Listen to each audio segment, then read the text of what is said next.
This channel, as you know, is predominantly a review-based channel. Reviews are something that I try to get away from as much as I possibly can, but it's not always possible to find an interesting subject that's going to keep people engaged. Now, I've explained this before, but I'll go through it again because it was a lot of videos ago. The way that I've always worked is that I will research and find a product that I think will be of interest to people. And when I look at a product, I will assess whether the quality and the usefulness of that product is worth bringing to other people's attention. Really, the question I often ask myself is, if I was in the market for something like this and I had the money, would I buy it?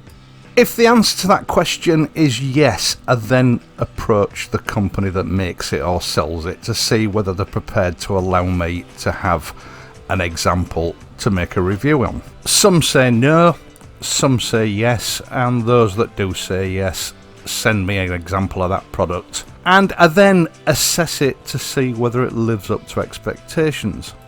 Now, bear with me because this is leading somewhere, I promise. If it doesn't live up to my expectations and I don't feel that I can recommend it, I don't make a review. It's as simple as that. If it does turn out to be something that I think is worth bringing to your attention, I do make a review. The companies that send me these items don't pay me to make the reviews. I rely on the advertising revenue from this channel to bring in the income that I need to run this channel. Now, sometimes if a company doesn't want to cooperate with me, but I feel strongly enough that that product is worth bringing to your attention, I would actually buy it. But then, as this channel has become more successful, I've had more and more companies actually approaching me. Mondays and Tuesday mornings being the favourite time for receiving dozens of emails from different companies offering products for review. Now, quite often, a lot of these products aren't even relevant to this channel. Seriously, I've had offers of everything from battery-powered waffle makers to ladies' jewellery. And more often than not, these offers are not of any interest to me. Every now and again, maybe once a month, something will be sent through to me that I do look at it and think, yeah, I'd like to have a look at that. I have to admit, a bit choosy. I only want to show you the best of the best.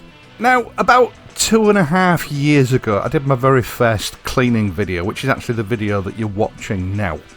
It was, and still is, quite a successful video. It's not had huge views, although at the time it was astounding for this channel. And in actual fact, the method that I use for cleaning and protecting bikes is not groundbreaking rocket science.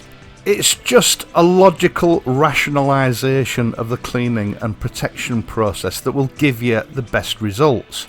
By no means unique to me. There are a lot of people who already employ very similar processes for cleaning vehicles, and it will give good results with a multitude of different products. You don't have to use the ones that I use. Now, for a lot of people, I think this method was, to them, groundbreaking. It gave them a framework to use to get results out of cleaning and protecting the bikes that they'd never experienced before. All I really did was bring it to their attention, but at the time it caused a little bit of a stir on social media, and someone somewhere dubbed it the Fulfillingham, a name which stuck. And since that time I've had more offers of polishing and cleaning products than anything else. Now, as I've said before, many moons ago I used to run a body shop.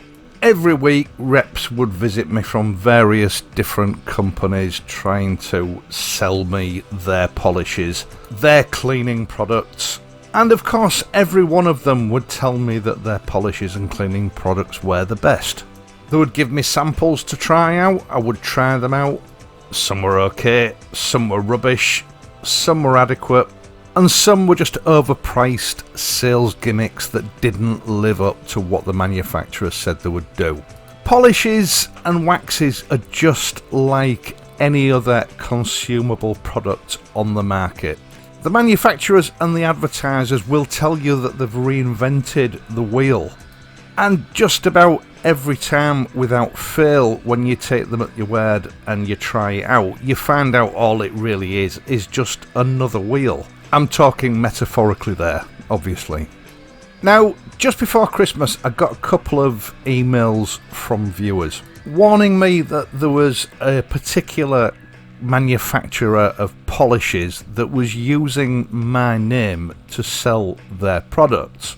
And it was a bit frustrating because this information was quite cryptic. Bless them, I think they wanted to let me know about it, but they didn't want to get dragged into it, so I was given absolutely minimal information. I wasn't even given the name of the company.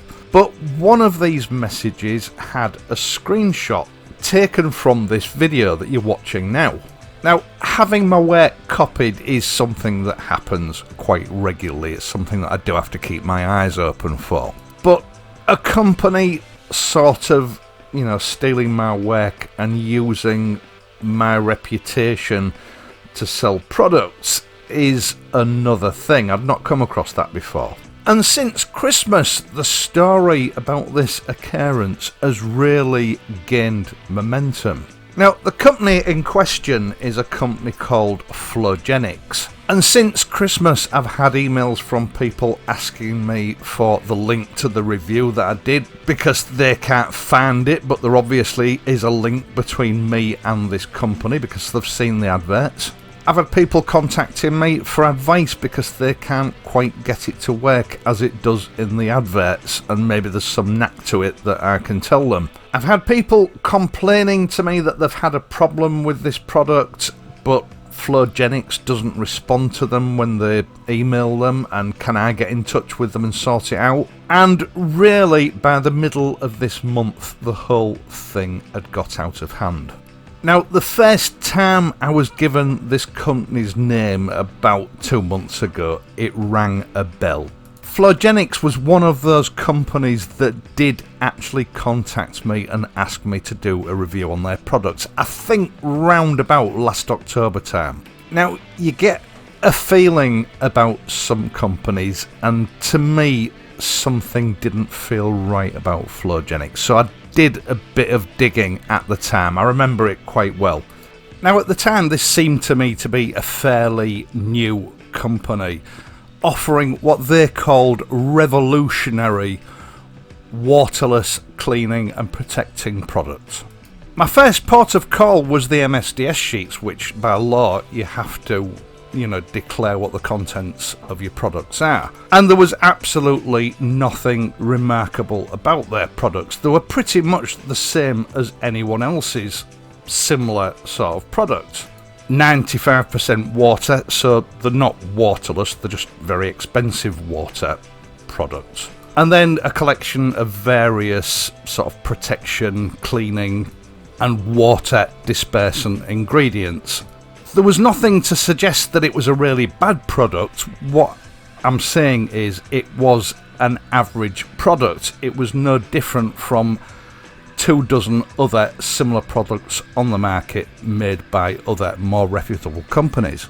My next port of call was all the various review sites to see what other people thought of their products. And all I could deduce at the time was that nobody really thought anything of their products because no one anywhere seemed to mention them. None of the valeting forums at the time mentioned them. None of the tests in the well-known motoring magazines seemed to mention them. Pretty much a non-entity. So I had a look on their site. Now, at that time on their site, they had, I think, about 200 customer reviews, which I thought was quite impressive. But as I scrolled down those customer reviews, I realised that some of those reviews were being copied and pasted, and there was actually 2 of each review on the review page. So really, they only had about 100 reviews, and I had to question at the time whether even they were genuine reviews. I mean, okay, we've all done it. We've posted a review of some sort, and then when we've looked, it's not there, so we've posted it again, and then 2 appear through some sort of glitch or error in the way that we've put it up. But this was several pages of duplicated reviews. I smelt a rat and I decided this was not a company whose products I could recommend, and I politely declined. Now, going back to these warnings and reports that I'd had from viewers, it was obvious to me that a lot of them thought that I was sort of representing that company. The T120 is a well-known bike. It's been viewed well over 4 million times during the course of the last 3 years. And it was obvious that this advertisement had been presented in a way to give the impression that I was somehow endorsing these products. And it was quite obvious that some people had gone ahead and bought that product because they thought it was something I'd recommended. Now, I'd got it in my head from, these communications that this advert, portraying me to be some sort of advocate of this product was actually on their website, and I searched it several times and couldn't find anything, which left me with my hands tied, really. I mean, I knew it was out there and I knew this was happening, but I couldn't actually find the evidence to be able to do anything about it until about 2 weeks ago, where I found it on YouTube. Now, these adverts have been flagging up on all sorts of social media platforms, everything from Facebook and motorcycle forums and news forums like MSN and Update. They have several advertisements running, and they're all composed basically of the same 10 video clips, some of which looks like it's their own original content, some of which clearly isn't. It's stolen, copyrighted material. These are very generic adverts. They're what I refer to as bubblegum social media adverts, the kind of thing that's been put together by some spotty teenager on his phone, with about as much imagination as a punch-drunk slug. Now, from what I can see in this advert, it features about 3 different bikes, but it's cut together in a way that gives the impression that the young lady concerned is actually cleaning my bike, with a couple of shots of my bike at the end in all its shiny, clean, protected glory. Now, okay, this advert wouldn't fool anyone, especially if they know a T120 intimately. But for any viewer that's not on the ball, it can give the impression that it's my bike that's being cleaned, it's my bike that's having this product applied to it, and so I approve of that product. A ploy that clearly a lot of people have fallen for. Now, clearly this company wanted me to advocate their product, but when I turned them down, they weren't going to take no for an answer. Just for the avoidance of any doubt, that is my reflection in the bottom of the tank there. This is definitely, without any shadow of a doubt, my motorcycle, my T120, on my drive, being filmed by me. And again, just for the avoidance of any doubt, their product has never ever been applied to this motorcycle, and the brilliant shine that you're actually looking at in this video is a shine produced by Muc-Off's Miracle Shine, not Flowgenix. What this company has done here is illegal on so many levels. They're misleading customers with false advertising, and they're using stolen, copyrighted material in order to facilitate that.